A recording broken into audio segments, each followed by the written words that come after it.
Agora nós vamos estudar a equação de Clapeyron. O que diz a equação de Clapeyron? Quando a gente estudou a equação geral dos gases perfeitos, ou seja, P1V1 sobre T1 igual a P2V2 sobre T2, a pressão vezes o volume dividido pela temperatura é uma constante. Esse valor não varia. É igual no estado inicial do gás e no estado final do gás. Só que quando eu estudo a equação geral dos gases perfeitos, eu não preciso me preocupar com a quantidade de matéria, com a quantidade de gás que tem no recipiente, por exemplo. Então, na equação de Clapeyron, eu sim me preocupo com a quantidade de matéria, com a quantidade de gás que tem no recipiente. Na equação geral do gás perfeito, eu não me preocupo com isso.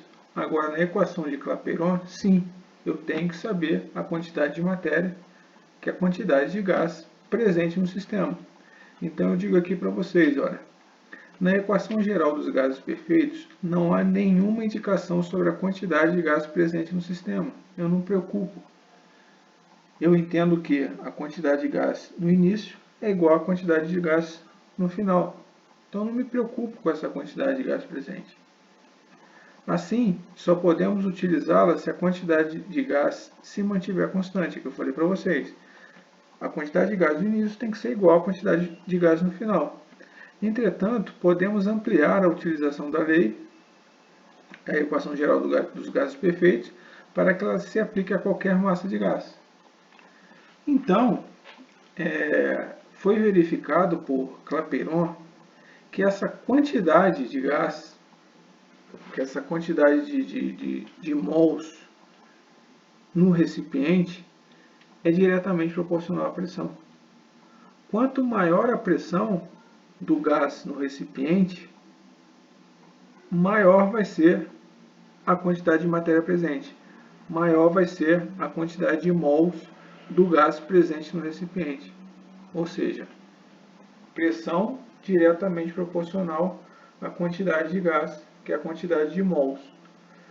Isso aí dá para a gente entender perfeitamente. Imagina um gás numa panela de pressão, por exemplo, ou numa panela qualquer fechada. Quanto mais gás tiver, mais pressão ele vai exercer no recipiente. Então, pressão e quantidade de matéria, pressão e quantidade de mols são grandezas diretamente proporcionais. Então, a pressão que está aqui, olha, é diretamente proporcional ao número de mols.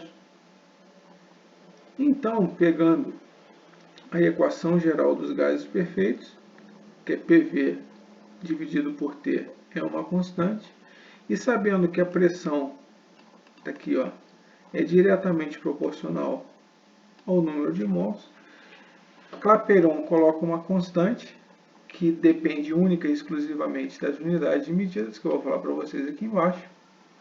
Ele multiplica o T por essa quantidade e ele deduz que a equação é PV igual a nRT, onde P é a pressão do gás exercida no recipiente, V é o volume de gás que tem no recipiente, N é a quantidade de matéria, a quantidade de mols que tem no recipiente, vezes essa constante, que depende única e exclusivamente das unidades de medida, vezes a temperatura do gás. Então, o R, se a pressão for em atmosfera e V for dada em litros, N em mol e T em Kelvin, essa constante R vale 0,082.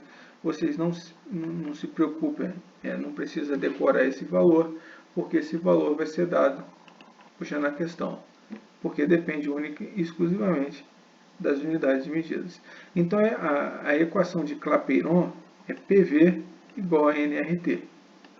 Tudo bem, gente? Eu trouxe aqui uma questãozinha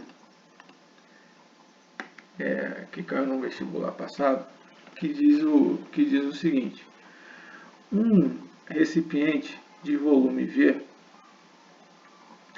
totalmente fechado contém 1 mol de um gás ideal. Tá vendo? Eu me preocupo com a quantidade de matéria que tem no recipiente. E nesse recipiente me fala que tem 1 mol de gás ideal, sob certa pressão P. A temperatura absoluta do gás é T, e a constante universal dos gases perfeitos é R igual a 0,082 atm vezes litro por mol vezes Kelvin. Se esse gás é submetido a uma transformação isotérmica, ou seja, a temperatura é constante, cujo gráfico está representado abaixo, está aqui o gráfico, podemos afirmar que a pressão no instante que ele ocupa o volume de 32,8 litros é. Então ele me dá a isoterma dele. A pressão inicial é 4. Eu quero calcular aqui a pressão final quando o volume dele é de 32,8. Isso acontece a uma temperatura de 47 graus Celsius. Então eu quero calcular essa quantidade, essa pressão, quando o gás atinge um volume de 32,8. Então, o volume final, ele me dá na questão que é 32,8. A temperatura que ocorre a transformação é constante e vale 47 graus Celsius. Então, esse 47 graus Celsius eu vou transformar para Kelvin, porque a constante está em Kelvin.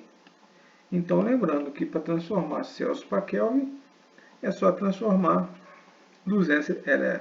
é só somar 273. É o que eu faço aqui, ó. Temperatura em Kelvin é igual a temperatura em Celsius mais 273. Então vai dar 47 mais 273, que dá 320 Kelvin. Usando a equação de Clapeyron, que diz que PV é igual a nRT, a pressão final vezes o volume final, que é 32,8, que ele me dá na questão, é igual ao número de mols da substância, que na questão ele fala que é 1. Desculpem, cadê? Está aqui, ó. Eu tenho 1 mol de gás ideal. Então, a pressão eu quero calcular, o volume é 32,8, o número de mols é 1, a constante universal ele me dá, que é 0,082, vezes a temperatura, que é 320. Então, fazendo essa multiplicação e dividindo por 3, é 32,8, você vai encontrar que a pressão final do gás é 0,80 atmosfera. Isso no volume, isso quando o gás atingir um volume de 32,8. Então a equação de Clapeyron, gente, é muito tranquilo. Antes eu não me preocupava com a quantidade de matéria, com a quantidade de mols que tem. Agora eu me preocupo. E eu me preocupando com essa quantidade de matéria, com essa quantidade de mols, Clapeyron montou essa equação PV igual a nRT. Tudo bem, gente? Espero que vocês tenham entendido. Até a próxima.